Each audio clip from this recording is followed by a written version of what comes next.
Got a fun one here. You guys can see that water pump just dripping out of the weep hole. This is a 2002 Volvo VNL with ISM cummins. This is an M11. So I'm gonna go ahead and get what's left of the coolant in this thing drained out of it, and we're gonna get that thing popped off. We got a replacement one on its way from Young & Son. The owner of the truck's running into the city to go grab it for us so we can get this thing swapped out and hopefully back to him today. So I've got most of the coolant hoses disconnected, but I really need to get this hard line out of here before I can keep going on that water pump. This thing is just seized in there. We're gonna try giving it some heat for a minute here and see if we can get it to come loose then.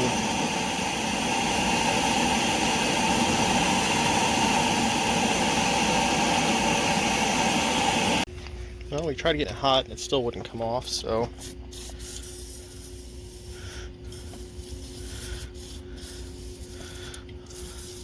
see if we spray it down with some Croil here. Maybe try it again, then see what it does. Man, it's been a while since I've used Croil. I forgot how good this stuff smells when it burns. Well, maybe not. The nut behind it turns. So we'll take it off there. It's actually going to help us out more, I think, because it'll give us some more room to try to get this thing out of here. Hoping we don't have to take this line right here out, but we're going to have to see. I'm probably going to have to get some leather gloves too, because everything's too hot for me to reach in there and touch it, but this nut's not actually very tight to be using this big wrench on. Yeah, I'm just going to get some gloves. Alright, with that out of the way, now we can get the flange right back in there. The water pump connects to the block. That time the bolt came out. Alright, now that's out of there. We should just be the 3 bolts that hold the water pump. There's the other one I dropped, so I'll set those aside. Should just be 3 bolts right there to the back of the gear train. And this thing should be ready to come out. I don't see anywhere else where it's hooked in. Then we get the fun job of trying to fish it out of there.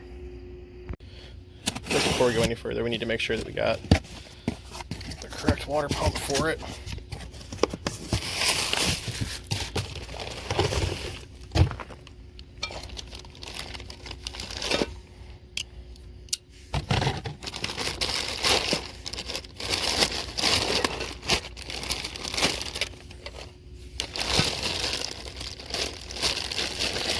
Alright, I'm going to sit you guys down for a sec so I can get this thing out of here.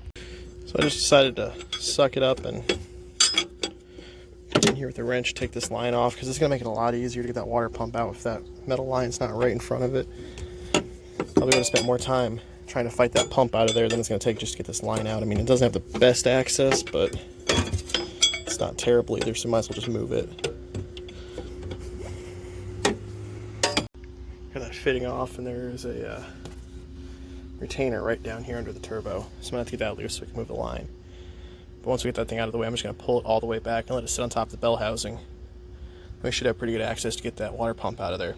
There we go. Pretty much got it out of there. Just took a pry bar, went off the back of this bolt right here out of the alternator, pushed it away from the gear train. Kind of had to push down with my other hand while I was doing it to get this part out of the hose here. But it's out. When it goes back together, I'm going to mount the pump, then mount this rear section afterwards, but I couldn't get these bolts broke loose in chassis. There just wasn't enough room there to me to get a big enough ratchet to get them loose, so it's coming out as one, but it'll go back in separate pieces. Alright, so we got the flange that seals against the block off. I got to get this thing cleaned up, and I got to go clean up the engine. We got the bolts out of this. I was hoping that it was just going to tap right off, but it's not, so I'm going to have to work on getting that out of there.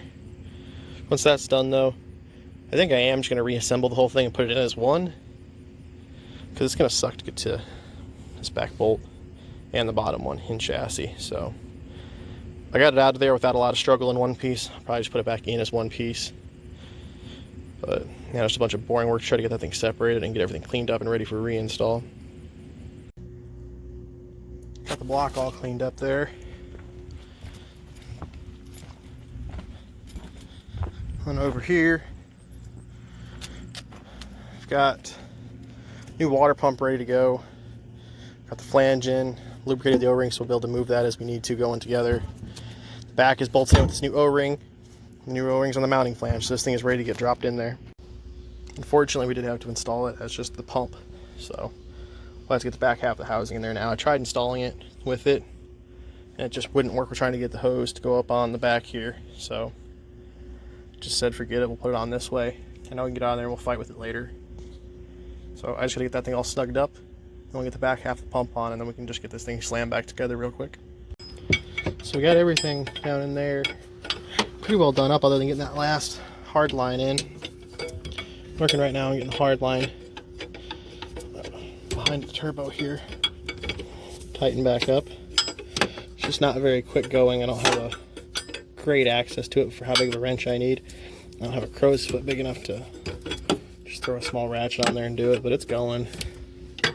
So we're probably half hour or so from starting it. Just a little slow going. I think that's gonna do it. Every hose is on, got everything tightened up, all the holding clamps for the lines are in. So it's about time to start filling this thing. Now, this customer requested we fill this with straight water, no coolant. So I'm not a fan of that, but that's the customer's decision. We'll do it, but he's gonna have to sign a waiver for this. So that way anything that happens is a side effect of putting water in there. If he forgets to put coolant in it or antifreeze in it before winter and it cracks a block or something, that way it's not on us. He signed the waiver accepting all liability for, you know, that decision. So I'm gonna run to the shop, go get some water real quick, and we'll start putting it in here as soon as I get some of my tools picked up here, because I don't like leaving stuff laying around while I'm doing that. We should be done, so I'm gonna get most of that stuff put away. I wanted to go back through and check those pipe plugs that are on the impeller drain housing. Never take for granted that they tighten those at the factory. Well, it's running, I don't see any leaks. We're gonna let it get up to temperature as close as we can. Letting it run and go up to temp right now. I really don't want to take the truck off idle, because I can hear something that's got a slight tap to it in the engine. Make sure we note that down before we let it go back to the customer. When this thing came in here, I maybe drained a gallon of what looked like nasty water out of here to put that water pump in. And they drove it here, and it's probably got 5 or 6 gallons in it to get it filled up to start it. So I am slightly concerned they might have done some damage to it running it low on coolant, but just make sure that you note anything you find like that, and make sure that you make it very clear to the customer when they pick it up and sign off that you know, explain to them the notes you have on it for stuff like that. Because you don't want something like this coming back on you later, that ever since you put on my water pump it's making a noise when they drove it in here with almost no coolant in it. Always got to cover yourself on those.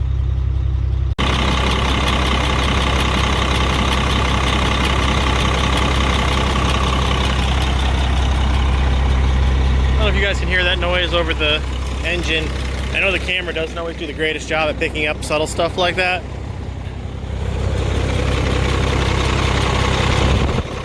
Definitely not gonna hear it over here with the fan.